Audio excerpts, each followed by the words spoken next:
Thank you, Monica. Thank you, Tim. And a huge thank you to the entire House of Beautiful Business team. Can we give them some appreciation for this, for what we're all enjoying tonight? So tonight, this session is about agency. That's what we're here to talk about.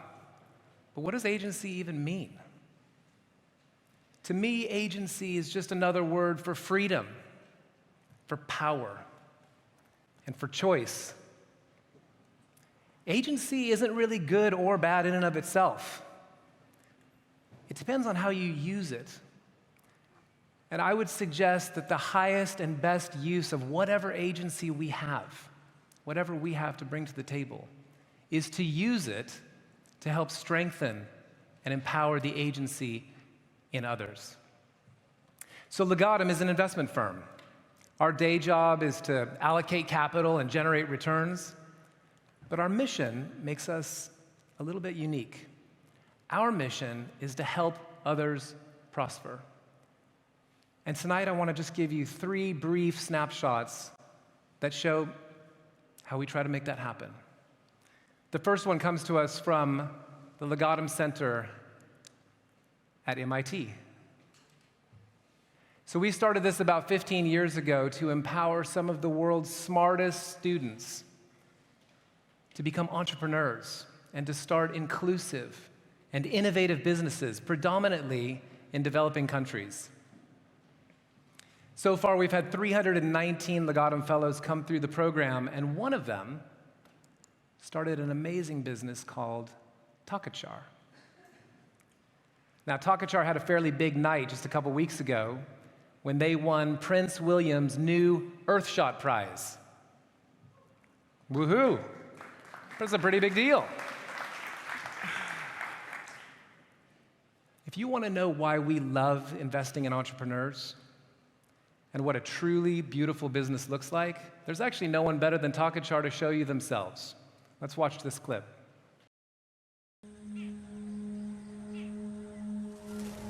I remember growing up in New Delhi. Every winter, farmers would set their field on fire in order to clear them of agricultural waste after harvest. The loose straw and cane would burn. The smoke would just sit in the air, and the smell would get stuck in your nose. I remember my grandfather getting so sick from the air pollution, he would find it hard to breathe. I don't think anyone knew how bad things were until they came to a head in 2016. The Indian government declared Delhi's air pollution an emergency situation, shutting down schools and requesting families to stay at home. They found that Delhi school children had reduced their lung capacity and would never be able to recover. That's horrific to hear.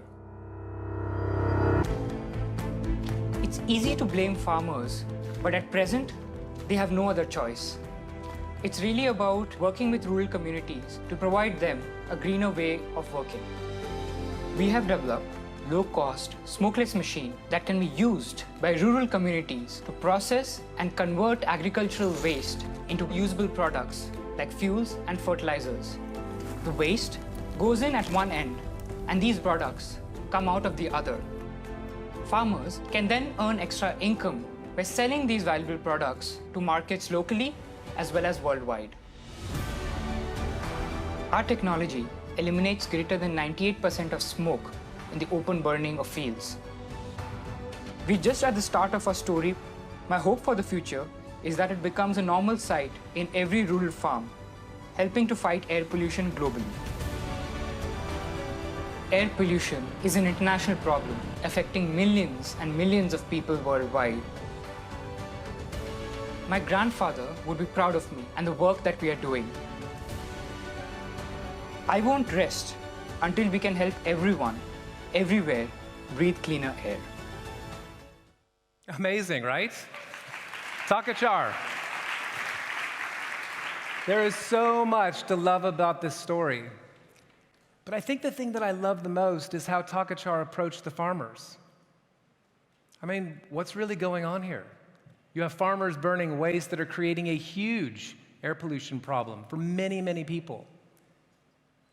But instead of approaching the farmers as the problem, they worked with the farmers on a solution. They honored the farmers and put their interests first.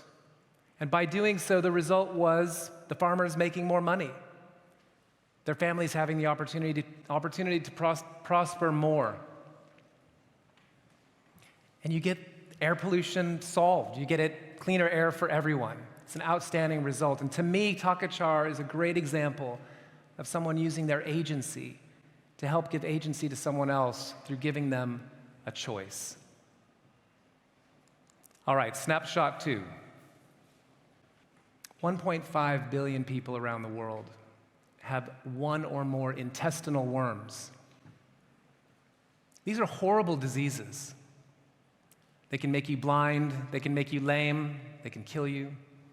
They keep people from going to work, and they keep kids from going to school. They have a hugely negative impact on the economy and the health and the education of a nation. But here's the kicker. These diseases can be treated for just 50 cents per treatment. So being investors, we look at numbers and we can't help doing a little math. 1.5 billion people, 50 cents per person, that sounds like a solvable problem, and possibly even in our lifetime. So we got to work. We started a pilot program in Rwanda and Burundi where we did 8 million treatments a year for about 7 years. We learned a lot of lessons along the way, but incredibly, we saw some outstanding results. The disease prevalence fell dramatically in these countries, and in some places, in some regions, from the 70 or 80 percentile of the population down to close to zero. So having proven the model, we had created a new problem for ourselves. How do you scale this? We've reached 8 million people. How do you reach 1.5 billion people? How do you raise the capital for that? And that's when we had a bit of a light bulb moment. We'd have to be prepared to give our project away. I mean, this was something we had created and worked on for years. It was like our baby. But we realized that for this project to fulfill its potential, we'd have to set it free. Giving agency through the power of collaboration, giving it away so that it has the freedom to flourish. Now, I'm supposed to go on to snapshot 3, but I can't help stopping just for a second. This actually is not part of my talk. But I find that image so arresting. And I just feel like I want to tell you that the images that you're seeing in this presentation are not stock photos. So these are real people from real projects, from our projects. So this girl on the screen happens to be from Burundi. And she's sticking out her tongue. You can see the residue of a deworming pill still on her tongue. This is actually part of the process. You stick out your tongue to demonstrate that you've actually taken your medicine. And I think why I find this picture so arresting is that it captures the spirit of what we're trying to do. You see, when you do large-scale projects, you can get lost in numbers and in spreadsheets and reports. But to me, this captures the deepest truth, which is that this is really about the infinite value of each individual's life. So thank you for that short detour. I'll get back on track. Snapshot 3. So very recently, together with the Discovery Channel and some other partners, Legatum helped launch Britain's newest news channel, GB News. So research from Oxford University, YouGov, even the BBC was showing that confidence in Britain's legacy media institutions was in decline. And a large global survey showed that 61% of people feel like the media is not doing a good job of providing objective news. And we did our own research. We found that people in underrepresented regional communities outside of London felt kind of unheard in the UK's national conversation. So we invested in GB News to try to help fill that gap. The strategy of the channel is to provide robust debate and respectful coverage, allowing people to form their own views, make up their own minds for what they think is best for themselves, their families, and their communities. Our hope for GB News is that it provide agency to others by giving them a sense that they're heard, giving them a sense that they have a voice. And to date, even though GB News is only 6 months old, our strategy and our thesis remains intact. It's beating Sky News in certain time slots often. We've even beaten the BBC a couple times.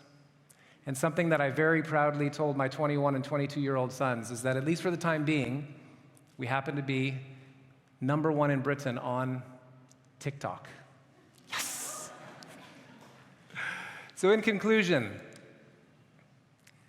I guess I would just challenge all of us to do what I know most people in this room are already doing or aspire to do, and that is to use whatever agency you have, whatever agency we have, to help strengthen and enhance the agency in others.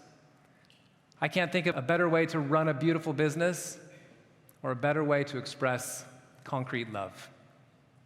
Thank you very much.